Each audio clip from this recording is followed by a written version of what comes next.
chance, mais il a tendu la jambe. Jérôme Alonso ne peut rien faire. Balle piquée, frappe en rupture. Il est trop court. C'est un beau but, hein. Tu protèges, Tiga. Ouais. Ses buts, ses coupes de cheveux et ses acrobaties ont marqué notre enfance de fans du championnat de France.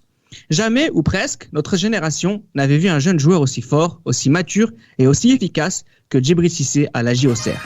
Les libéraux. Le podcast qui revient sur le football de notre enfance. Et c'est Johan, Salut les gars. Raphaël Salut les gars. et Nams Salut les gars. qui m'accompagnent dans ce focus spécial Djibril Cissé l'Auxerrois. Merci d'être avec nous, messieurs. Djibril Cissé l'Auxerrois, avant de rentrer en détail de toute sa carrière du côté de la Bourgogne, ce qui est important de bien faire comprendre à tout le monde, Johan, c'est que c'est avant tout un joueur qui est né dans le football, avec un père footballeur notamment. C'est ça, son père footballeur Mangué Cissé. Il a été international ivoirien. Ouais. International ivoirien, et puis il a joué en deuxième division française, parce que dans le sud, plus particulièrement à Arles, c'est la région justement où naît Djibril Cissé, où a grandi Djibril Cissé. Et oui, son père footballeur, assez bon footballeur, hein, du football ivoirien, international, très attaquant comme le fiston. Il a fait une carrière assez honorable justement en tant qu'international ivoirien. Son frère aussi, Johan. C'est ça, son frère également, son frère qui a été footballeur à Bout.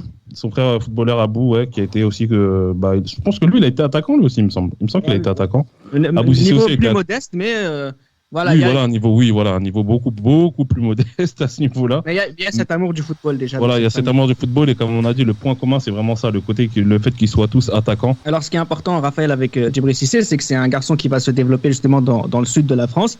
Mais c'est la Auxerre qui lui met le grappin dessus, et en centre de formation déjà, en tout cas sur ses plus jeunes années, il impressionne déjà. Il impressionne déjà, même si il faut le rappeler qu'il avait du mal, surtout quand il arrivait au niveau professionnel, à s'adapter au rythme de travail que lui imposait Giroud, son père spirituel, comme il le disait souvent. Mais en tout cas, on voyait déjà quelqu'un de très athlétique, déterminé, avec un sens du but et une grosse frappe du pied droit qui par la suite va faire mal à beaucoup de défenses et beaucoup de gardiens. Alors on voyait ce talent, Nams, notamment dans les équipes de jeunes de France. Exactement, il crevait déjà les écrans chez les jeunes. Il a réussi à remporter une coupe Gambardella, et il a confirmé ses prédispositions naturelles, cette capacité d'accélération, de vitesse qui se voyait déjà chez les jeunes et qu'il a confirmé chez les plus grands. Champion en plus en l'an 2000 chez la catégorie champion d'Europe, il me semble, chez les jeunes avec l'équipe de France. Justement là, c'est d'ailleurs il le vit personnellement difficilement en tant que il gagne en tant que groupe, mais à titre personnel c'est un peu compliqué, Johan. C'est ça. Et après, voilà, comme tout attaquant. Ouais, voilà, c'est un attaquant. Il y a ce côté égo qui fait que, voilà, le fait de ne pas marquer, bien que son équipe gagne, c'est clair que pour lui, c'est pas une compétition aboutie. D'autant plus qu'il arrive blessé au début de cette compétition-là. Et voilà, il sortait d'une première saison, plus ou moins une première saison avec les pros, hein, parce qu'il avait déjà fait quelques apparitions en Coupe de France avec la GIA, dont on reviendra tout à l'heure. Mais oui, cette compétition, il la vit très très mal. C'est un petit peu à l'instar de ce que Nicolas Anelka a vécu à l'Euro 2000, en fait.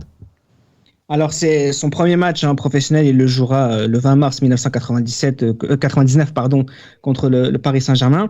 La saison 2000-2001 ça sera la première vraie saison pour Djibril Cissé. Il marquera à peu près 8 buts en une vingtaine de matchs. À ce moment-là, Raphaël, Djibril Cissé rentre doucement dans le championnat de France. On voit pas chez lui forcément un talent particulier, mais on voit un joueur avec une certaine rapidité, une certaine maturité. On sent qu'il a quelque chose de spécial, mais moi, personnellement, ma lecture, c'est que c'est pas extraordinaire non plus. Peut-être parce qu'il n'est pas entraîné par Giroud à ce moment-là aussi. Ouais, il n'est pas entraîné par Giroud à ce moment-là. Il profite notamment de la blessure de la légende Stéphane Guivarch pour avoir ses premières minutes de temps de jeu. Si je me souviens bien, il marque aussi en Coupe Intertoto en demi-finale contre Wolfsburg. Il se fait remarquer à plusieurs reprises. Mais on verra par la suite qu'il aura progressé sur plein d'aspects, même si, de mon opinion, je trouve que son pied gauche n'était pas assez utilisé. Et Giroud disait justement qu'il l'utilisait surtout pour monter dans le bus et rien d'autre. Et il n'avait pas non plus un jeu de tête flamboyant, même s'il a mis quelques buts de la tête. Mais il avait quand même, c'était pas l'attaquant complet que pouvaient être d'autres attaquants en Ligue 1, mais en tout cas il impressionnait déjà avec ses qualités athlétiques et physiques. Et Giroud disait qu'il avait un jeu de tête de DH. Ouais, exactement.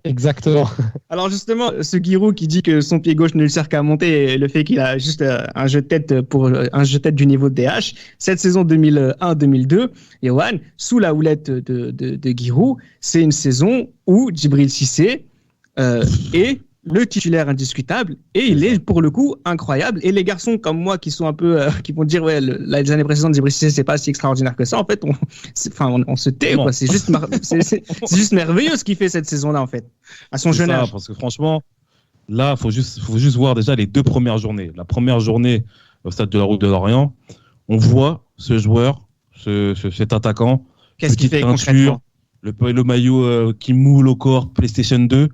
Un gars qui court super vite et qui a une adresse devant le but qui est terrible. Je me rappelle le goal de l'époque qui était Éric Durand. Il en a fait des cauchemars. Il met un quadruplé pour le premier match de. C'est ça que je voulais t'entendre dire. Voilà, il met son quadruplé pour le premier match de la saison. Et il y a ce deuxième match justement à la Baie des Champs pour la première d'un certain Ronaldo de Assis Moreira. Première journée à la deuxième journée à la Baie des Champs justement. Donc il y a le PSG qui ouvre le score par Pochettino. Et puis il y a Auxerre qui pousse, et à ce moment-là, il y a Cissé qui met ce but, qui pour moi est l'un des plus beaux qu'il a mis dans sa carrière. Je pense que personne ne pourra contester à ce niveau-là. Après une barre transversale de Yann Lachuer, il arrive sans que la balle rebondisse, il met un ciseau, et un partout est là à ce moment-là. Moi, je me souviens à cette époque-là, c'était été 2001, on était comme des fous au quartier. Je me rappelle, on était comme des fous, on disait mais c'est qui ce mec ? Si je peux me permettre, pour moi, il en a mis un plus beau avec Auxerre. Et si je me trompe pas, sur cette même saison, c'est sa reprise de volée contre Monaco sur l'ouverture de Fadiga. T'étais pas obligé, hein. Monaco, pas obligé. Contre Monaco, évidemment. Nams, Yoann vient de le dire, entre ce quadruplé à la première journée, cet enchaînement à la deuxième, effectivement, il y a Djibril Cissé qui devient indiscutablement les titulaires sous les ordres de Giroud sur cette saison 2001-2002. Il va faire une saison 2001-2002 extraordinaire en finissant meilleur buteur du championnat en 29 matchs. Sur cette saison 2001-2002, ça faisait très très très très longtemps qu'on n'avait pas vu un jeune aussi fort. C'est vrai qu'on n'avait pas vu un jeune aussi fort depuis bien longtemps. Notre génération, hein. Oui, de notre génération, on n'avait pas vu un jeune aussi fort depuis très longtemps. Il finit meilleur buteur ex aequo avec Paoletta. Et il crève l'écran, et comme l'a dit Raphaël, ses buts, c'est souvent soit des buts de renard, soit des superbes volées, demi-volées.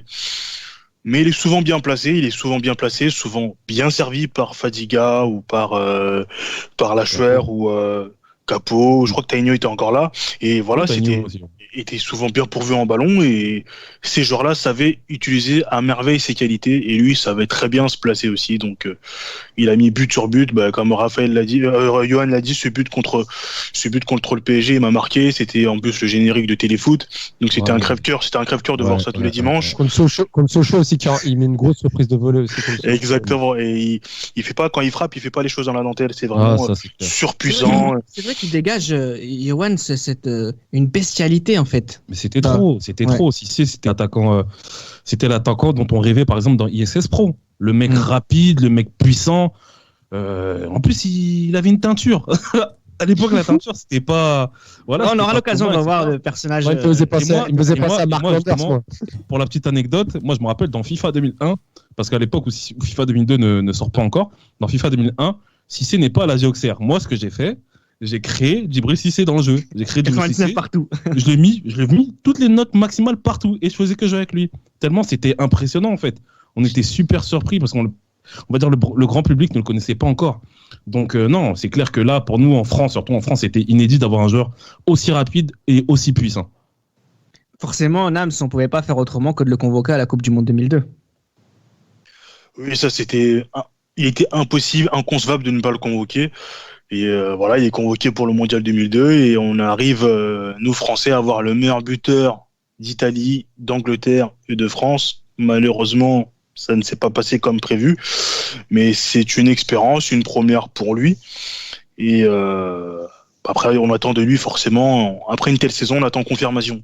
Bah justement, cette confirmation qui va arriver ou non à la saison 2002-2003, Raphaël, c'est une saison à titre personnel un peu compliquée avec, entre guillemets, seulement 14 buts en championnat.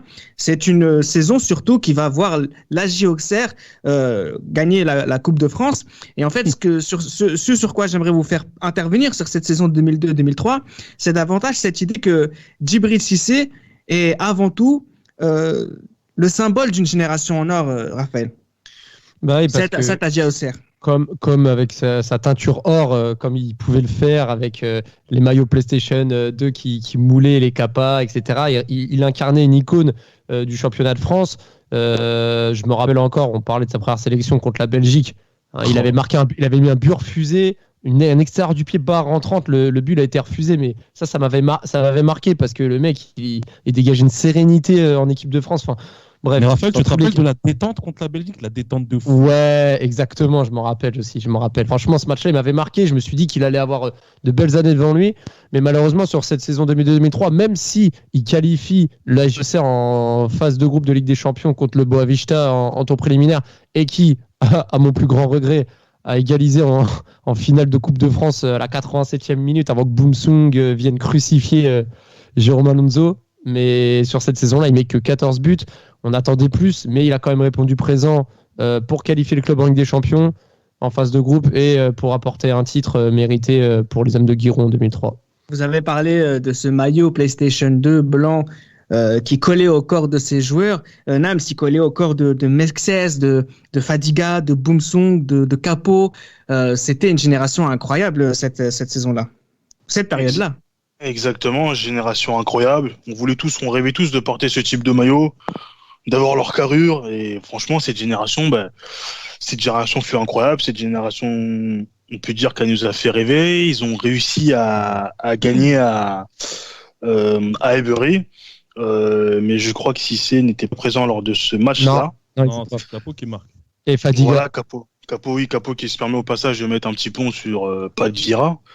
Et cette génération a été brillante et cette génération aurait pu quand même mériter mieux.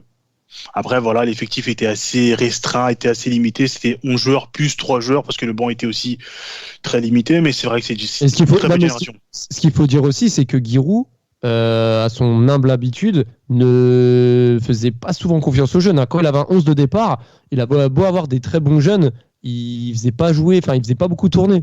Exactement. C'était Benjamin Nivet qui disait ça, que quand tu avais un peu de temps de jeu avec Giroud à l'époque, tu profitais, tu n'allais pas faire ta diva ou quoi, il te donnait 15 minutes, tu les savourais. Donc pour Giroud, déjà de lancer Cissé, c'était un signe fort de sa part. Mais justement, cette relation, Yoann, entre Giroud et Cissé, tu penses qu'elle a quel rôle dans le succès de ce Djibril Cissé? Bon après, voilà, je vais être un petit peu simpliste, c'est un petit peu bateau ce que je veux dire, mais c'est une relation de père-fils en fait. C'est une relation de père-fils dans le sens où on a tous vu le documentaire Incassable de Djibril Cissé sur Canal+, où voilà, Giroud parle de Cissé comme étant son deuxième fils. Moi, je me souviens par exemple de cette interview après match où Djibril Cissé est torse nu dans les vestiaires de l'Abbé Deschamps, et t'as Giroud qui intervient pendant justement cette interview et qui engueule Djibril Cissé en disant mais qu'est-ce que tu fais torse nu, vas-y va t'habiller, va dans le vestiaire.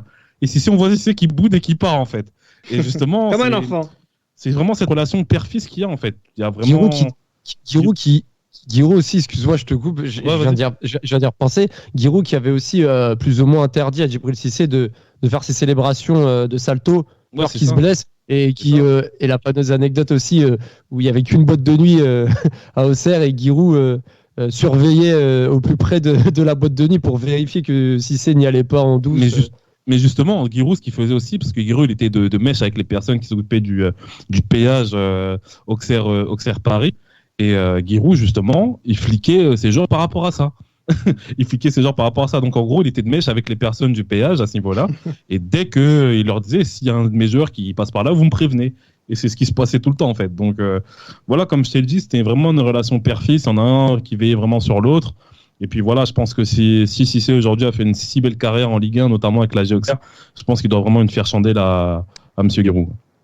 Et ton regard, Nams, sur cette relation avec Giroud, mais surtout cette image d'un Djibril Cissé qui représente quelque part une sorte de renouveau de la JOCR, qui nous avait laissé avec son doublé 95-96. Et alors, on n'est pas au même niveau, on n'a pas des ambitions particulières du côté de la JOCR. En plus, vous connaissez tous Giroud avec son fameux maintien, même s'il est deuxième à la 38e journée. Mais quand même, il y a ce côté où, oui, Djibril Cissé nous fait rêver, mais Auxerre aussi. Oui, Cissé nous fait rêver, des buts chaque week-end quasiment. Toujours quasiment plus beaux les uns que les autres. Comme tu l'as dit, Reda, un style assez bestial, assez puissant. Et cette relation qu'il avait avec Giroud, justement, je pense que c'est ce qui lui a permis d'être le joueur qu'il est, comme il a souvent répété. Il lui a tout donné, il a tout apporté dans le football. C'est grâce à lui s'il en est là. Il en est plus que reconnaissant. Et justement, cet AJA, c'était quelque chose de très rafraîchissant à l'époque, c'était première division, puis Ligue 1. Ça produisait du beau jeu. Giroud enlevait toute pression à ses joueurs en évitant de parler de titres ou de qualification aux coupes européennes, que ce soit Ligue des Champions ou Coupe UEFA. Il parlait de maintien et l'équipe faisait son bout de chemin, souvent avançait masqué, jouait et souvent finissait dans les meilleures places du championnat et c'était très beau à voir. La saison 2001-2002, Auxerre finit 3e. La saison suivante, celle dont on vient de parler, il finit 6e. La saison d'après, c'est la saison de la confirmation, je dirais même la saison de la starification, Raphaël, de Djibril Cissé. Cette saison 2003-2004, c'est la saison où il devient un grand joueur. Oui, voilà, après la Coupe des Confédérations 2003, il rentre vraiment dans la cour des grands. Dans la cour des grands, vraiment. Et pour preuve, dès le mois de janvier 2004, il signe à Liverpool en restant et finissant la saison à Auxerre. Il va terminer cette saison avec 26 buts, meilleur buteur seul de Ligue 1 avec un dernier doublé contre le FC Nantes en dernière journée, des prestations de haute volée. Moi, je me rappelle un but au stade Gerland contre le Grand Lyon. Je me rappelle un but à domicile contre le Paris Saint-Germain. Il marquait contre toutes les grandes équipes de Ligue 1. Ouais, il avait mis un but contre Sochaux. Il marquait à Bonal. Il marquait vraiment contre les meilleures équipes, décisif. Et là, il pouvait vraiment partir avec le sentiment du devoir accompli, d'avoir amené son équipe encore une fois en Coupe de l'UEFA et avoir gagné un titre l'année d'avant. Djibril Cissé, de la saison 2003-2004, est-ce qu'il est seulement, Yoann, un grand attaquant du championnat de France ou c'est un grand attaquant européen?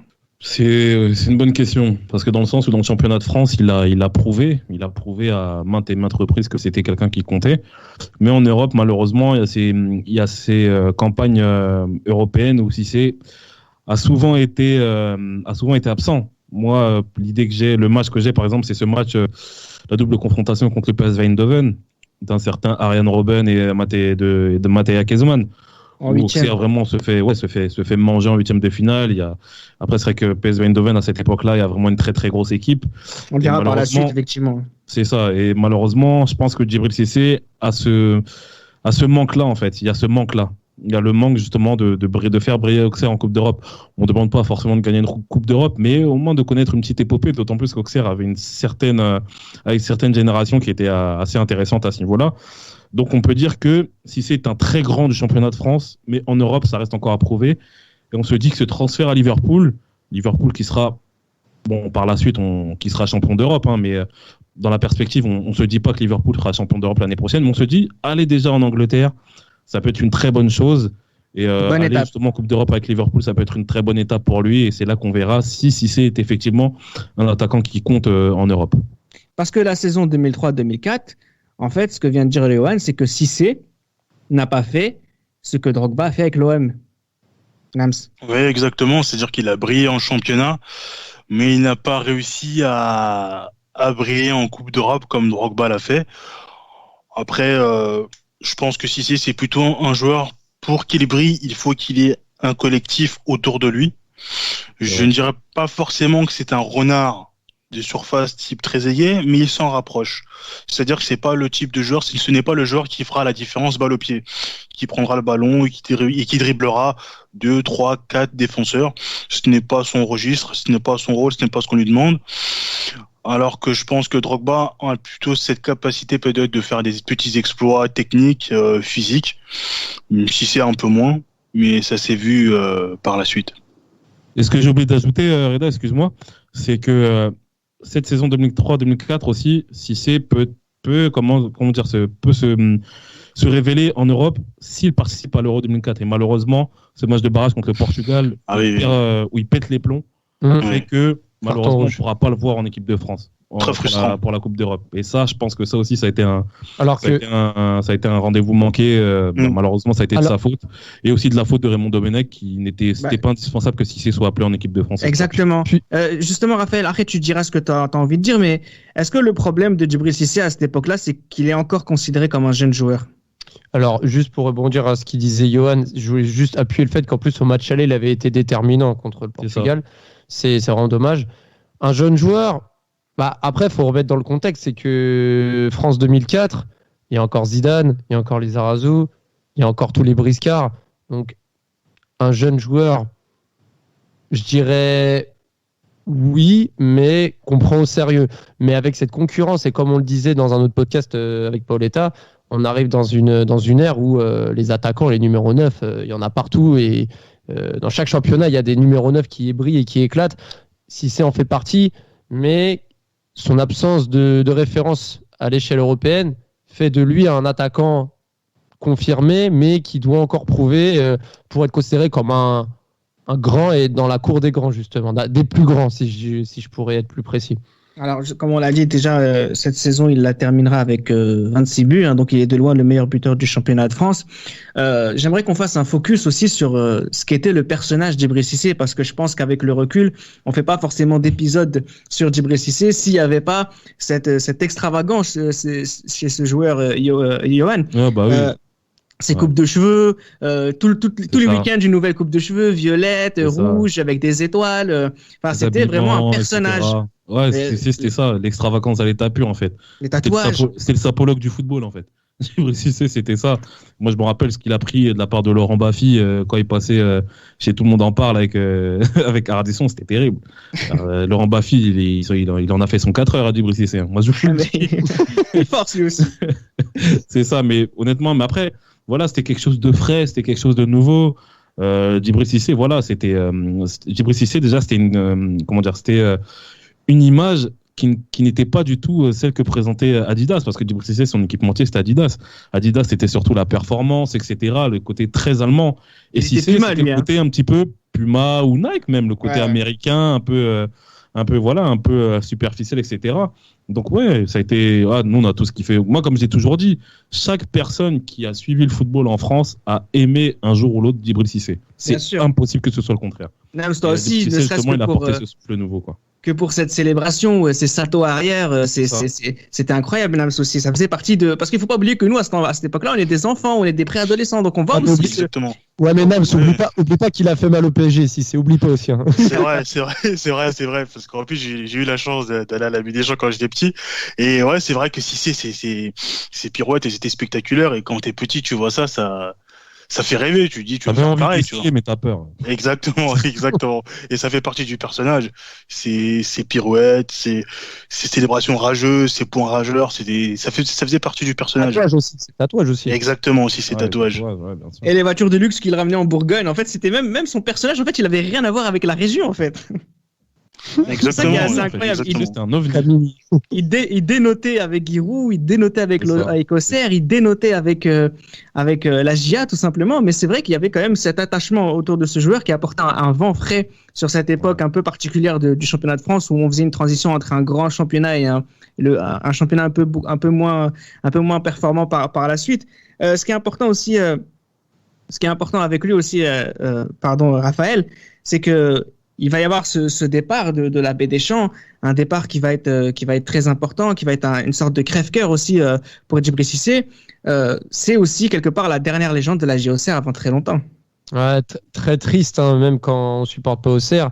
Ces adieux à Auxerre m'ont fait penser à ceux de Paoletta à Bordeaux l'année d'avant. C'est vraiment un buteur qui s'en va.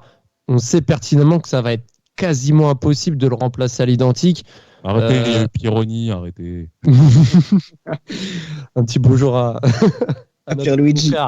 À notre confrère. Mais oui, on sait que des Siciliens, il n'y en aura pas deux. Ça va être compliqué de le remplacer. Et puis voilà, on peut ne lui dire que merci d'avoir apporté à un club comme Auxerre autant de visibilité, avec bien sûr Capo, Fadiga, Mexès, Boumsong, toute la clique. Mais voilà, chapeau l'artiste. Et qu'il aille à Liverpool, voilà, jouer dans la cour des grands. Et en plus, quand il part, il est remplacé par Luigi Pironi, qui forcément, bien évidemment, n'aura pas égalé les performances de Djibril Cissé, ce qui était bien compliqué. Bah, comment faire autrement? On parle d'un joueur qui a fini 2 fois meilleur buteur du championnat de France quand même, hein, malgré son jeune âge. Un joueur qui a quasiment marqué 100 buts, 90 pour être plus précis. D'ailleurs, les 100 buts dans la suite de la carrière de Djibril Cissé vont être quelque chose vers laquelle il va courir, hein, notamment quand il va revenir dans notre championnat de France. Tu parlais déjà tout à l'heure, Yoann, de son départ à Liverpool. Toi, tu le lis un peu comme une étape. La suite nous dira qu'effectivement il est parti aussi dans un club qui va être champion d'Europe. La question que je veux te poser en fait, c'est que quand il va à Liverpool, il y a cette très très grosse blessure qui lui arrive. Et en fait, dans quelle mesure tu penses que cette blessure va influencer la suite de la carrière de Djibril Cissé? Et tu verras tout à l'heure pourquoi je pose cette question, parce que peut-être que la suite de la carrière de Djibril Cissé n'est pas à la hauteur de ce qu'il nous a montré sur ses premières périodes en championnat avec la Auxerre. Cette fameuse blessure déjà à Blackburn, je me souviens, c'était horrible de voir ça. Ah non, c'était choquant. De voir que son tibia se casse en deux. Ouais. Et je pense qu'à partir de là, je vais faire un tout petit retour en arrière, c'est qu'au début de saison, Djibril Cissé, moi je me souviens du premier match de Ligue des Champions que je joue Liverpool. Anderlecht. C'est contre Monaco. C'est contre Monaco Anfield. Et Djibril Cissé met un but à la Djibril Cissé. Une balle en profondeur, il arrive face à face avec Roma et il l'allume. Mais vraiment, grosse prise de vitesse, il arrive face à face avec Roma, il l'allume. Il y avait une frappe énorme. C'est ça. Et puis il y a ce tibia qui se casse et on n'a plus revu le Djibril Cissé aussi explosif qu'il était. Et ça, je pense qu'avec justement qui développait plus son jeu, surtout sur son explosivité. Et malheureusement, ça s'est vu par la suite que fallait pas qu'il se base uniquement sur cette capacité-là. Et d'autant plus que ce qu'il faut pas oublier, c'est que quand il arrive à Liverpool, c'est Gérard Houllier qui le fait venir. Et c'est Raphaël Benitez qui remplace Houllier aussi au mercato. Donc on se dit que là, ça va être un peu plus compliqué pour lui. Et on a vu par la suite, notamment avec l'arrivée de Morientes au mercato d'hiver, que Cissé a de moins en moins sa place jusqu'à ce que malheureusement sa carrière ne soit pas à la hauteur des espérances qu'on a eues avec Liverpool, quoi. Pour faire le parallèle avec toi, quand tu disais tout à l'heure ISS Pro FIFA 2001, moi je me rappelle de Djibril Cissé sur PES4 à Liverpool, c'était un monstre. C'était un monstre. Vitesse. Il était trop fort. Il était vraiment trop fort. C'était trop. Mais pour venir aussi au terrain, il y a la blessure contre Blackburn. Mais franchement, sa blessure contre la Chine, là où ça l'anéantit. Enfin, moi, j'ai encore l'image de son tibia là qui se casse en deux. Enfin, il a pas eu de chance. Mais quand il se blesse. Excuse-moi, Raphaël, mais quand il se blesse contre la Chine, il n'est plus titulaire déjà à Liverpool. Ouais, mais cette blessure à Blackburn, ça casse son élan en fait. Ouais, je suis d'accord, mais il revient. En fait, Blackburn casse son élan, la Chine l'enterre. Voilà, c'est ça. Et quand t'enterres quelqu'un, ça fait encore plus mal. Et comme tu l'as bien dit tout à l'heure, et je suis assez d'accord avec toi, c'est comme quand on voit aujourd'hui avec des joueurs comme Kylian Mbappé, c'est quand tu bases ton jeu sur ton physique, le côté athlétique, la rapidité, la puissance, c'est bien, surtout quand tu l'utilises à bon escient. Mais quand tu as les premiers pépins physiques qui arrivent, surtout comme Cissé qui a pas une petite blessure, hein, qui se fait 2 en blessure, ça l'a détruit. Ouais. Bah là, malheureusement, tu as moins de ressources plutôt techniques et autres pour pallier à ça. Et si tu as basé tout sur le physique, bah, c'est encore plus compliqué de te relever après ça. Nams, Djibril Cissé, c'est un des meilleurs jeunes joueurs que tu as vu dans le championnat de France. Et là, pour le coup, depuis le 2000 jusqu'à présent, un des meilleurs. C'est compliqué, mais oui, quand même, oui. Même s'il y en a qui sont au-dessus de lui, mais j'irais oui quand même, parce qu'il a fait des sacrées performances. Il a fait de sacrés perfs. Ouais, mais ce qui était impressionnant, et là justement on va terminer le podcast comme ça, c'est que c'est sa manière aussi de jouer à Djibril Cissé, cette vélocité, cette bestialité, et ça traduisait avec des buts extraordinaires, des buts athlétiques, hein, si on peut se permettre. Nams, si tu dois me citer 1 ou 2 buts que tu n'oublieras jamais de Djibril Cissé avec la Auxerre, tu dirais quoi? Malheureusement, je crois que j'en ai peut-être 3.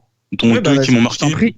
Alors, le premier, c'est le but que j'avais cité qui était dans le générique de Téléfoot. C'est la frappe de Lacheur sur la barre et il recule, il jette un coup d'œil sur Capot, il effectue son geste acrobatique sous la barre, justement, en plus, c'est Letizy qui prend le but. Et là, j'ai pensé pour Raphaël. Exactement. Pour changer. Exactement. La frappe contre Rennes excentrée côté droit, c'est la dernière journée, saison 2001-2002. Dernière journée, ça m'a fait très mal parce que Paris loupe la Ligue des Champions à un point. Grosse blessure jusqu'à aujourd'hui. Il y a aussi cette égalisation en Coupe de France contre le PSG, là où j'ai eu très très mal aussi. Et peut-être le dernier but, c'est le but saison 2003-2004 contre le PSG, où c'était Alonso dans les buts, je crois. Demi-volée. Voilà, demi-volée, exactement, demi-volée demi-volée en lucarne. Après, c'est Sana qui égalise et Paris avait réussi à arracher le nul. Mais c'est des buts assez marquants. Il avait beaucoup de réussite contre le PSG, même après en allant à l'OM, c'était pareil. Il marquait souvent. Il est mieux marqué contre le PSG. Raphaël, deux buts que tu n'oublieras jamais, que Nams n'a pas cité. Je vais citer tous les siens, mais en plus de ces buts, la reprise contre Monaco, parce que franchement, la reprise contre Monaco, j'ai rarement vu une reprise de volée aussi bien exécutée et aussi puissante. C'était vraiment magnifique. Et le filet, on l'entend en plus, le filet. C'était vraiment impressionnant. Comme il l'est au tennis. Et peut-être son dernier but sous le maillot de Auxerre, son lob piqué, croisé, un peu angle fermé, qu'il lobait à l'époque Landreau. C'était pas son plus beau, mais c'est un but qui m'a marqué parce que j'avais le DVD du championnat de France et je l'ai vu maintes fois et c'était une sacrée saison pour lui et chapeau l'artiste. Et surtout que c'est un but qui montre que Djibril Cissé est capable de marquer dans différentes positions et dans différents contextes. Yoann, si tu dois citer un ou deux buts aussi que tu n'oublieras jamais de ce Djibril Cissé. Ouais, moi ça a déjà été cité. C'est le ciseau contre le PSG. Et puis le but de la dernière journée contre Rennes en 2002. Après, il y a celui de Sochaux aussi. Il y a celui de Sochaux aussi, la volée contre Sochaux. Et on va dire, bon, tu m'as dit un ou deux, mais bon, j'en ai mis trois comme je suis gourmand. Donc, c'est ces trois buts qui font que, voilà, Djibril Cissé, ça a vraiment été quelqu'un qui nous a marqué. En tout cas, sur ce laps de 3 saisons, c'est vraiment quelqu'un qui nous a marqué à ce niveau-là, quoi. Alors, on n'en a jamais assez avec ce Djibril Cissé. On n'oubliera jamais ses buts, ses coupes de cheveux, ses acrobaties. Et encore une fois, il faut bien qu'on précise à tous nos auditeurs qu'on ne parle pas de Djibril Cissé pour ses facéties. On parle vraiment d'un joueur qui nous a marqué pour ses qualités athlétiques, pour ses qualités techniques, pour sa manière de marquer dans différentes situations. On était tous amoureux de ce Djibril Cissé-là, surtout qu'on le regardait avec un regard de petit frère. C'était un peu notre aîné, il avait 10 ans de plus que nous. Donc on le regardait vraiment avec un regard d'enfant admiratif. Et c'est vrai que cette blessure à Blackburn, j'en parle à titre personnel, c'est quelque chose qui m'a aussi fait du mal. Il y avait vraiment ce côté où on voit un joueur qu'on voit grandir, on le voit partir du nid, on sait qu'on veut qu'il arrive à convaincre le monde entier comme nous on a été convaincus, et ça le stoppe. Et c'est vrai que c'est catastrophique quand on se dit que Djibril Cissé n'a pas eu la carrière à la hauteur de ce qu'il a fait au Auxerre à cause notamment de cette blessure, et c'est un crève-cœur terrible. C'est clair. Donc, j'espère en tout cas, les chers amis auditeurs, qu'on vous aura. Il est triste, ce podcast. Non, mais c'est pour ça. Mais c'est intéressant que tu dises ça aussi. Non, mais c'est vrai. C'est trop triste. Djibril Cissé, c'est le destin brisé d'un. C'est ça. C'est un rêve qui s'est volatilisé. À l'image aussi son apparition J+1 là, il y a quelques années quand il a annoncé sa fin de carrière, il était très par rapport à Giroud et par rapport au record qu'il n'arrivait pas, enfin la barre des 100 buts qu'il a jamais passé en Ligue 1. Ça c'est on aurait tous festoyé en plus sur ces 100 buts. Ouais. Il avait réussi à les mettre.